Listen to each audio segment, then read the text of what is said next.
C'est avant tout une simulation interactive où l'utilisateur peut agir en temps réel dans un environnement artificiel en totale immersion. L'utilisateur peut interagir avec l'univers de synthèse grâce à des interfaces et à un ordinateur. Les interfaces sont des périphériques. Tout le monde connaît la souris, mais depuis, bien d'autres dispositifs ont vu le jour. Elles peuvent dorénavant favoriser les interactions comme le font les interfaces motrices, telles que les gants, les manettes, les capteurs. D'autres interfaces, dites sensorielles, permettent l'immersion. On y retrouve les écrans, les lunettes ou les casques. En réalité virtuelle, les visiocasques ou les salles de simulation, appelées caves, regroupent toutes ces propriétés. Ce sont des interfaces sensorimotrices. Elles permettent une simulation interactive complète. Grâce à un visiocasque, chaque œil a son propre écran. Éloigné de 65 mm, comme le sont nos yeux, les deux images sont ensuite traitées par le cerveau pour ne former qu'une seule perception visuelle en relief, cette fameuse 3D. Aujourd'hui, elle est déjà très utilisée dans la simulation et la conception de produits, tels que les voitures, la confection d'une cuisine ou dans la visualisation d'un immeuble. Cette technologie permet aux clients de se projeter, de tester et aux concepteurs d'évaluer leur création. La réalité virtuelle permet d'envisager tous les scénarios et de tester des hypothèses pour décider en temps réel. Utilisée enfin dans le domaine de la formation, la réalité virtuelle permet d'apprendre certains gestes professionnels complexes, dangereux ou coûteux, sans risque. C'est deux exemples de simulateurs, finalement, dans des environnements différents. Ça, c'est pour du risque ou un problème d'accessibilité. On ne peut pas s'entraîner. Alors, ils ont des postes.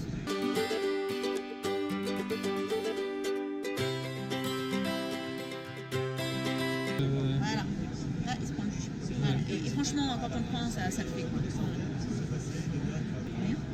Voilà. Et puis là, on ne peut pas déclencher une plus juste pour le fun parce qu'on n'est pas Dieu. Donc, voilà. Il faut qu'il y ait de la médiation humaine. Ouais, Enfin, c'est notre point de démarcation, vraiment. Voilà. Ça marche, super.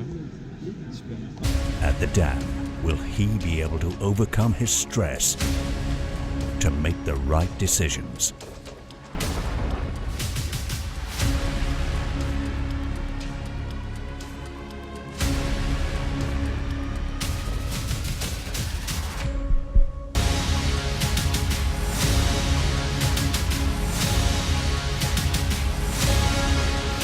Hydroelectric dam.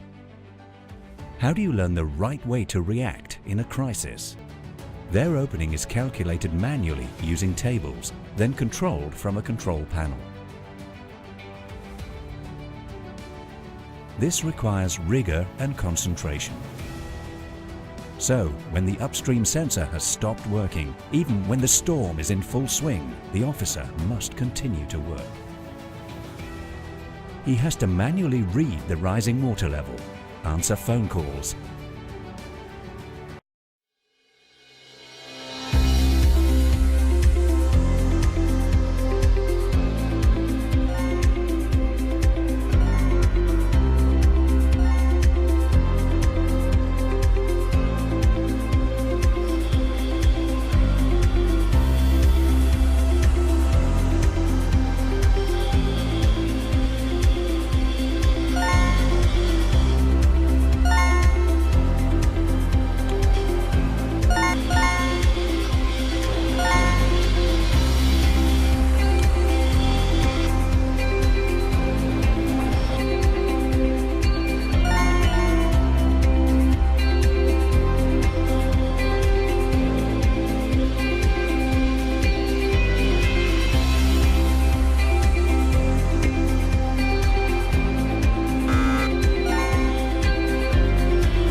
On va amener nos compagnons à utiliser la réalité virtuelle pour se former, pour devenir meilleurs en termes de sécurité et de santé sur les chantiers. Ils vont pouvoir subir une chute, ou ils vont pouvoir être exposés à un objet lourd qui peut leur tomber dessus. Je vais pouvoir avoir une baramine entre les mains qui sera une vraie baramine et la voir dans mon monde virtuel. Et donc pour des formations, c'est fantastique d'avoir ça. On peut simplement visualiser les choses, mais on peut aller beaucoup plus loin puisqu'on peut aller jusqu'à la possibilité de capter les mouvements de son corps, les resimuler pour avoir vraiment l'impression, dans une autre réalité, d'être vraiment en mouvement comme si c'était son propre corps. La réalité virtuelle a une puissance fantastique et les statistiques sont très claires. Quand on écoute, on se rappelle au bout d'une dizaine de jours d'à peu près 20% de ce qu'on a écouté. Mais par contre, lorsque l'on fait quelque chose, on se rappelle de 90% de ce qu'on a vraiment fait et de la manière avec laquelle on l'a exécuté.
La réalité augmentée est une technologie informatique qui superpose en temps réel des infos numériques entre notre œil et le monde réel. Il existe 4 sortes de réalité augmentée. Tout d'abord, la réalité documentée. Des informations virtuelles sont affichées en superposition de la vision du monde réel. Par exemple, elles informent le touriste sur le nom des rues. Ensuite, il y a la réalité à perception augmentée.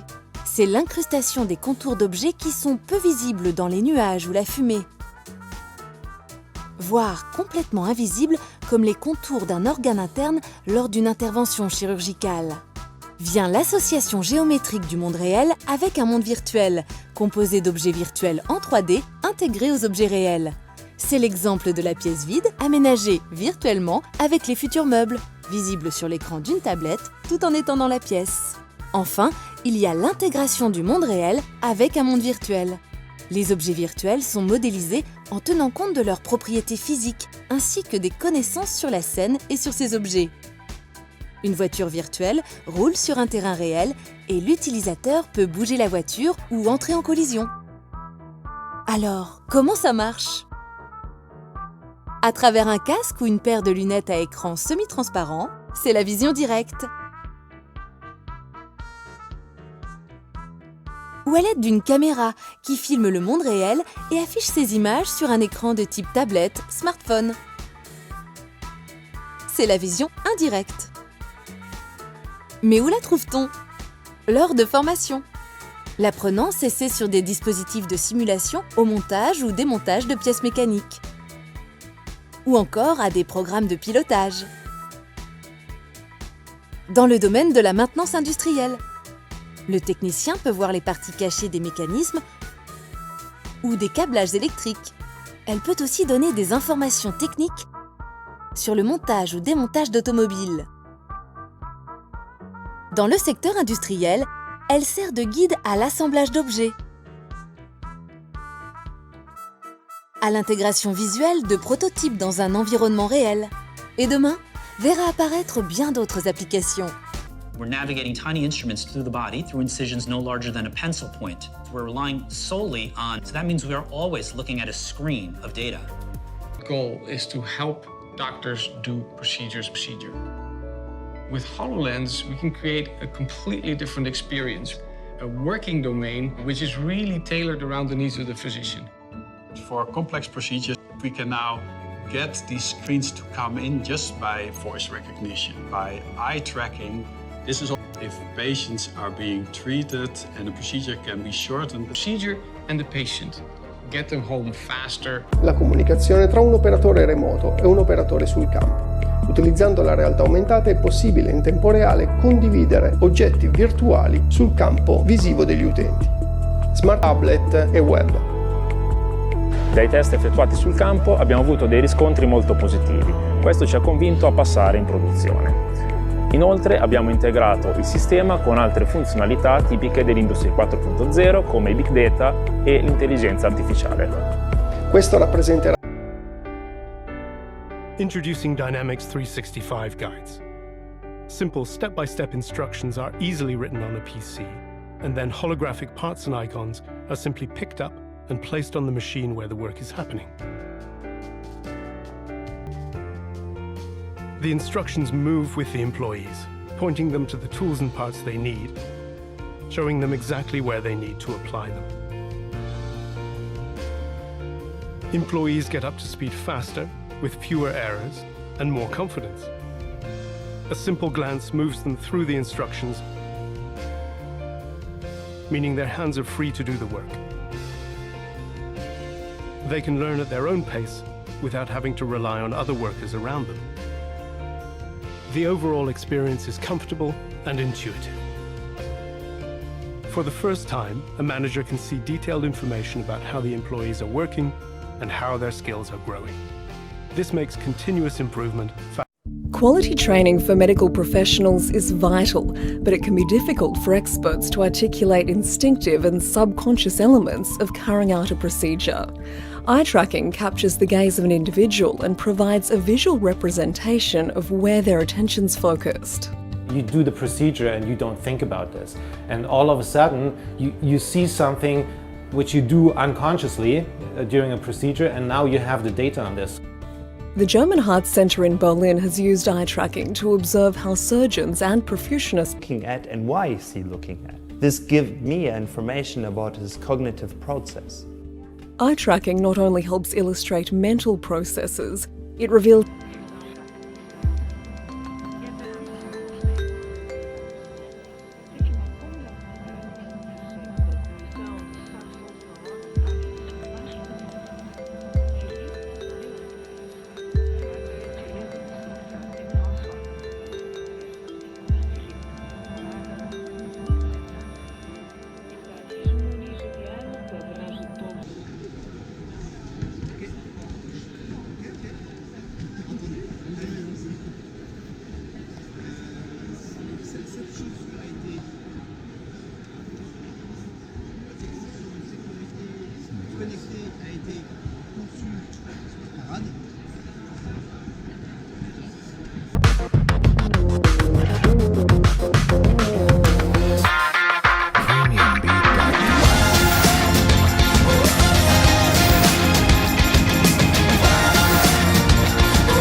un cobots c'est quoi? À la différence des robots, le cobots ne remplace pas l'homme. Il développe sa performance tout en améliorant sa santé et son confort. C'est pourquoi Ecobot a conçu le premier cobots mobile intelligent français, Youski. Youski c'est quoi? C'est le meilleur ami de l'homme, ou plutôt de l'opérateur. Comment? Il va pouvoir aider l'homme dans la manipulation et le transport de charge. En effet, il va pouvoir transporter 400 kg et tracter 2 tonnes. Cette nouvelle technologie va permettre de réduire la pénibilité au travail de l'opérateur et augmenter la compétitivité de l'industrie. Il travaille au milieu des hommes, tout en évitant les obstacles et en assurant la sécurité des personnes à proximité. 2 modes d'utilisation sont disponibles. Youski suit et coopère avec l'opérateur pour, par exemple, l'aider dans ses missions de préparation de commande. Ensuite, pour finaliser sa mission, il retourne seul dans la zone d'expédition pour décharger ses colis, ce qui lui fait gagner un temps précieux.